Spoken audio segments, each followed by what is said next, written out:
perjalanan kita mulai dari sini. Halo semuanya, berjumpa lagi bersama saya di channel Dua Putra Satu Putri. Teriring doa untuk sedulur semua. Semoga senantiasa diberikan kesehatan dan dipermudah segala urusan, serta dilimpahkan rejeki yang barokah. Pada video kali ini, kita akan sholat Jumat di Masjid Az-Zulfa. Dan yang belum subscribe ke channel ini, silahkan subscribe, karena subscribe itu gratis. Dan aktifkan tombol loncengnya, agar saya semangat membuat trik, tips, tutorial, dan informasi selanjutnya.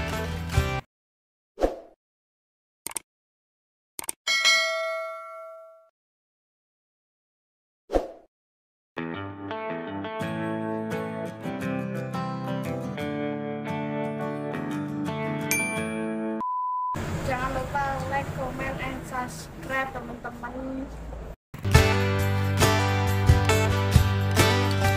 Sedulur, cuaca siang hari ini cerah.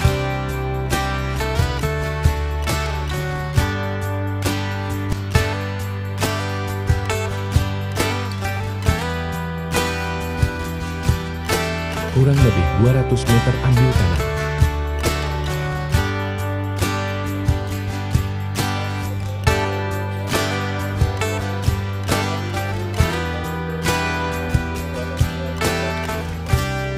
Suasana teras depan Masjid Az-Zulfa.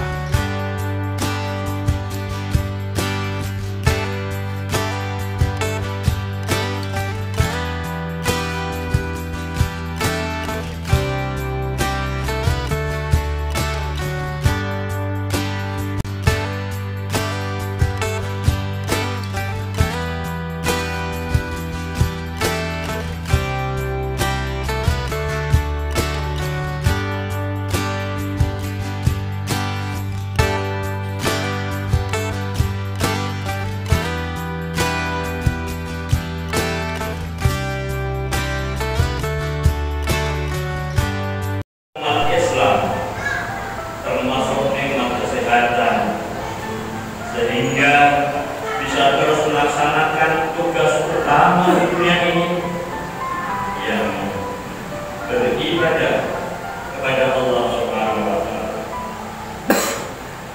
Untuk itu, senantiasa kita meningkatkan ketakwaan kepada Allah Subhanahu wa Ta'ala dengan kualitas atau mutu dalam menjalankan perintah Allah dan menjauhi larangan-larangannya. Semoga dengan peningkatan ketakwaan termasuk orang yang dimuliakan oleh Allah Subhanahu wa Ta'ala, bagaimana firman-Nya, inna akramakum indallahi atqakum. Sesungguhnya yang paling mulia di antara kamu di sisi Allah adalah orang yang paling bertakwa. Al-Quran surat Hujurat Al-Hujurat ayat 6. Jamaah rahimahullah, insya Allah besok hari Sabtu tanggal 8 Juni 2024 memasuki tanggal 1 Dzulhijjah, di mana 10 hari pertama bulan Dzulhijjah, hari-hari yang dicintai dan dimuliakan oleh Allah Subhanahu wa Ta'ala. 10 hari pertama Dzulhijjah kita dianjurkan untuk melakukan dan memperbanyak amal-amal kebaikan, karena amal-amal kebaikan yang dilakukan di dalamnya akan dilipat gandakan pahalanya oleh Allah Subhanahu wa Ta'ala. Hari-hari yang dimuliakan Allah Subhanahu wa Ta'ala mulai besok, marilah kita isi dengan berbagai kebaikan dan ketaatan kepada Allah, di antaranya puasa, terutama puasa pada hari ke-9 yang disebut dengan puasa Arafah.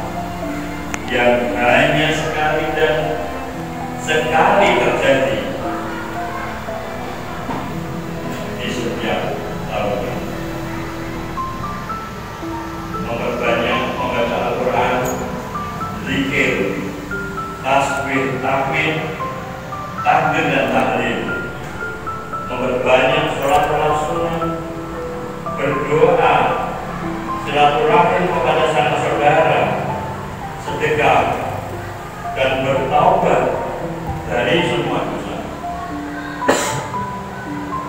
Jamaah rahimahullah, Rasulullah sallallahu alaihi wasallam bersabda dalam sebuah hadis, "Man min ayyamin al-amal salih fiha haqqu ila Allah min hadhihi al-ayyam, yakni ayyamil 'ashr." Ya Rasulullah, wala jihadu fi sabilillah? Wala jihadu fi sabilillah ila rajulun kharaja bi nafsihi wa malihi wa lam yarji'u min dzalika bi syai'in. Rawahu Bukhari wa Ahmad wa Tirmidzi wa Abu Dawud wa Ibnu Majah. Yang artinya berarti selain 10 hari pertama bulan Dzulhijjah, para sahabat bertanya, "Wahai Rasulullah, termasuk lebih utama daripada jihad di jalan Allah?" Rasulullah SAW menjawab, "Termasuk lebih utama dibandingkan jihad di jalan Allah, kecuali orang yang berangkat jihad dengan jiwa dan hartanya, lalu ia tidak kembali dengan sesuatu apapun dari jiwa dan hartanya, karena ia mati syahid di medan jihad." Hadis riwayat Bukhari, Ahmad, At-Tirmidzi, Abu Dawud, dan Ibnu Majah. Jamaah rahimahullah, 10 hari pertama bulan Dzulhijjah terdapat hari yang sama menyatakan, yaitu hari Arafah atau hari ke-9 Dzulhijjah, yang tahun ini sama-sama pada hari Ahad tanggal 16 Juni yang akan datang. Pada hari Arafah lebih ditekankan untuk melakukan berbagai kebaikan serta berpuasa dan memperbanyak ibadah. Ketika ditanya tentang puasa Arafah, Rasulullah sallallahu alaihi wasallam menjawab, "Kekafir sana al-ma'aniyata bal-baniyah." Rawahu Muslim. Puasa Arafah memiliki keutamaan menghapus dosa setahun yang lalu dan dosa setahun yang akan datang. Hadis riwayat Muslim. Rasulullah sallallahu alaihi wasallam dalam hadis yang lain menjelaskan keutamaan hari Arafah dalam sabdanya, "Amin yaumin aksaru min ayyuhillah fi abdan minan nar min yaumi Arafah." Rawahu Muslim. Yang berarti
karunia yang telah diberikan kepada kita semua. Berkorban merupakan aktualisasi dari sikap syukur kepada Allah Subhanahu wa Ta'ala atas nikmat yang telah diberi. Ibadah korban dalam pengamalannya memerlukan keimanan dan keikhlasan. Tanpa iman dan ikhlas berat untuk melaksanakan. Keikhlasan dengan harapan dapat ridha Allah Subhanahu wa Ta'ala. Dengan berkorban berarti peduli pada orang lain, karena memperhatikan saudara dan tetangga juga merupakan kesempatan untuk kepedulian kepada semua manusia. Jemaah rahimahullah, ibadah korban merupakan ibadah sosial, mengandung nilai-nilai sosial kemasyarakatan. Karena setelah menyembelih hewan korban, daging hewan korban dibagikan kepada lingkungan sekitar. Dengan berkorban merupakan sifat dan bukti ketaatan kepada Allah dan Rasul-Nya. Berkorban merupakan pembelajaran harta di jalan Allah, hanya ridho yang didapatkan. Apabila benar-benar ikhlas memberikan sebagian hartanya untuk orang lain melalui ibadah korban, Allah Subhanahu wa Ta'ala berjanji kepadanya akan dijauhkan dari sifat kikir dan selalu beruntung. Sebagaimana firman-Nya, wattaqullaha mastata'tum wa tasma'u wa ati'u wa anfiqu qadra rizqikum man yuqina nafsihi fa ulaika humul muflihun. Maka bertakwalah kamu kepada Allah menurut kesanggupanmu, dengan dan taatlah. Nafkahkanlah baik untuk dirimu dan siapa yang memelihara dirimu dari sifat kikir, mereka orang yang beruntung. Al-Quran surat Al-Taubun ayat 16. Jamaah rahimahullah, ibadah beberapa macam. Ada beberapa ibadah makhluk yang sudah ada ketentuannya, dan ibadah lain makhluk, ibadah korban termasuk ibadah yang ada ketentuannya dan merupakan ibadah yang lebih dicintai oleh Allah Subhanahu wa Ta'ala. Allah Subhanahu wa Ta'ala tidak akan melihat besar dan kecilnya hewan korban, akan tetapi ketakwaan yang mendapatkan nilai di hadapannya. Sebagaimana firman-Nya dalam Al-Quran surat Al-Hajj ayat 37. La yanalullahu minna wa la yanaluhu walakin yanaluhu taqwa minkum.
Sebelum saya akhiri video ini, saya mohon maaf yang sebesar-besarnya bila ada